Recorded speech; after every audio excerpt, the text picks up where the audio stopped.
In this video, I'm going to teach you how to make the perfect egusi soup that will make your visitors start asking for more. So the first thing we are going to do is to bring out our egusi seeds. So this is how it is.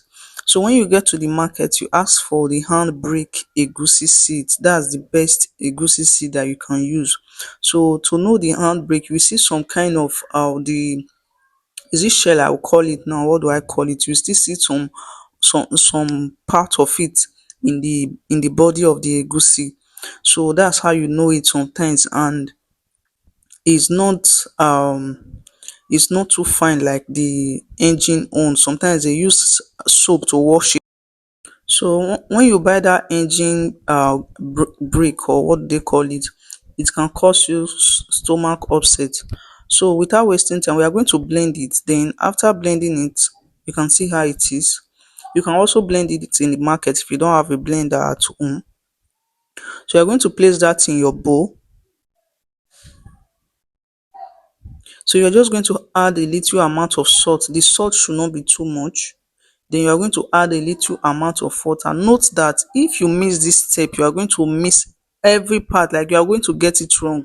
So you are just going to add a little amount of water to it, then you are going to mix it. Make sure the consistency is thick.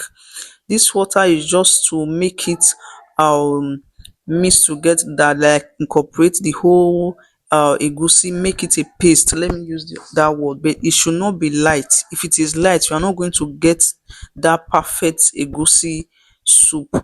Like, it's not going to give you that seeds that you see in egusi soup. So after this, you set it aside. So the next thing we are going to do is to prepare our protein. So I'm using goat meat. You can use any protein that you have. I'm using stock fish. See, always use stock fish for your soups. Then I added garlic to it. Then I added coriander to it, just a little amount of coriander. Then I added chicken seasoning. Make sure you always add a little bit of chicken seasoning. Then I'm using this chicken cubes and asun, which is goat meat seasoning cubes. So I'm mixing them together. So I'm just pairing those two together. Then I'm just going to go over with my salt. I added a little amount of salt. Always use a little amount of salt first. It's when you taste your soup before you know how to adjust. Then the next thing is I'm adding my onions to it. So I'm just going to give that a stir. Then I'm going to cover it and allow it to to boil with that juice first. So after about 3 to 5 minutes, I'm going to open that. Then I'm going to add in water. I'm going to add in water to the level of my meat. So note that I'm using frozen meat. So I'm going to cover it now and allow that to cook or boil for about 20 minutes. So after 20 minutes, I'm just going to give that a stir. Right now, all the protein are looking very soft. Then I'm going to go over with my dry fish. So when you are making your soup, always add your dry fish to your stock. It gives it that very tasty, makes your soup tasty. I brought out my boiled tomatoes. I have boiled tomatoes that I normally use. Then I have my pepper mix. Then I'm going to add my boiled tomatoes. You can use fresh tomatoes if you don't have boiled one. I normally boil tomatoes and keep in the fridge. So I'm going to be fetching from that. Then I'm going to add a little bit of pepper mix to it. Then after that, I'm going to add in my onions to that. So I'm just going to blend this. So after blending it, I'm going to check on my protein to make sure that they are properly cooked. It should not be too cooked or overly cooked, just okay.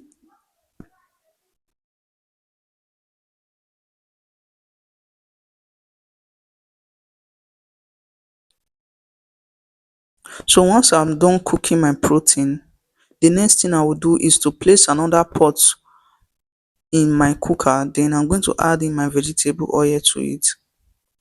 Then I'm just going to let it heat up just a little bit. Then I'm going to pour in my pepper mix to it. Then I'm going to give that a fry for few minutes. Then I'm going to go over with my seasonings.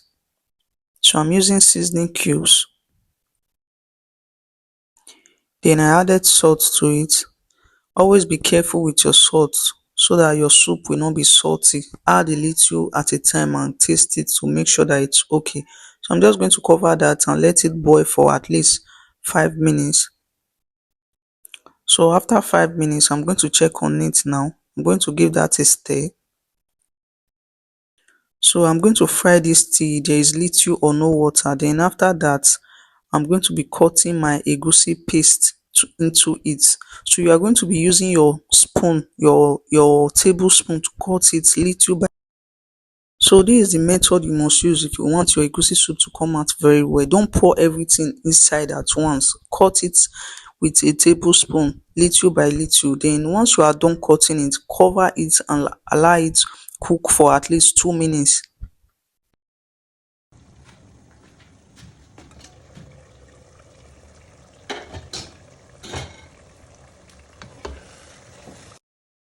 So after about 2 minutes, you're just going to give that just a little stir. See the way I'm stirring it. Don't just scatter everything at once. Just give it a little stir. Then you are going to cover it back. The reason why you are stirring it like that is to make sure it doesn't get burnt. If not, there is no need to even stir it at all. So after some about 2 minutes is okay. If your heat is very high, then you are going to stir it again. You cannot stir everything, and once you notice that seeds are, I don't know how to put it, but those things are looking like, should I call it seeds?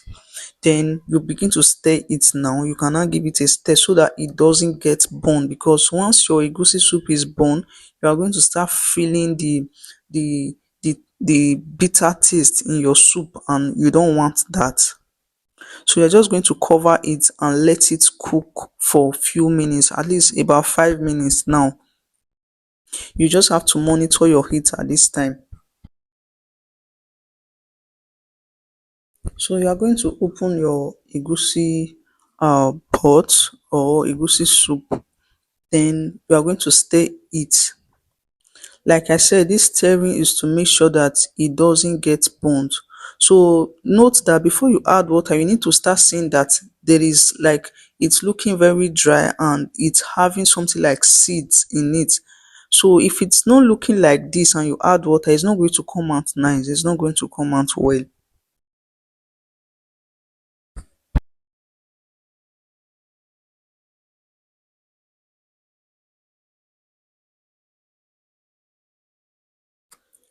So at this time, the next thing you will do is to pour in your protein, already boiled protein, to your soup. So you're just going to introduce your protein and your meat stock into your egusi soup that is already cooking. So if you don't add it at this time, your soup is not going to be tasty. So when you are doing this, you don't still need to add excess water to it, just a little bit. That stock is okay for now. Then you are going to let it cook with the stock.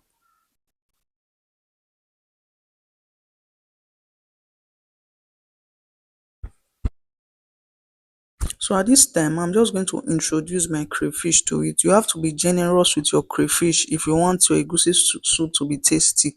So I added my crayfish, then I'm just going to give that a stir. So I'm going to cover it now and allow it to cook for about 2 to 3 minutes. So at this time, you are going to add in your water to your egusi soup. Then you are going to give that a stir.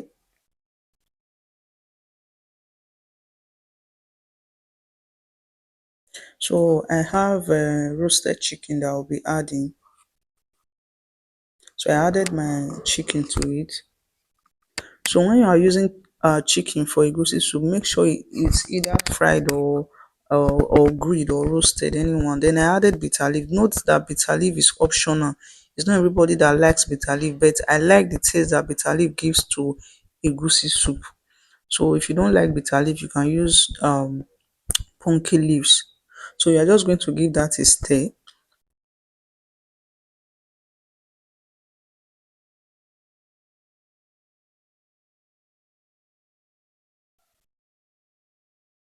So I adjust my seasoning. At this time, you will taste your soup to know if it is okay like that because we have been adding salt. Now, this is the secret ingredient. Your scent leaf must not be omitted in your egusi soup.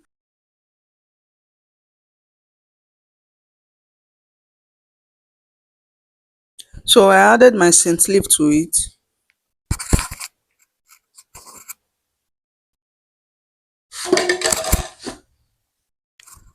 And I'm going to give that a stir. So like I said scent leaf is like a secret ingredient in egusi soup. So what I just added is bitter leaf. I added extra bitter leaf to it. So scent leaf will take your egusi soup from 1 to 10. So if you have it or you have access to it, don't miss it in your egusi soup. So at this time my camera was not recording well and I was not aware. That's why you are seeing just part of the pot. So I added my periwinkle to it.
So once you add your periwinkle, just leave it for about 2 minutes, then your soup is ready. So at this time, you can serve it with any swallow of your choice.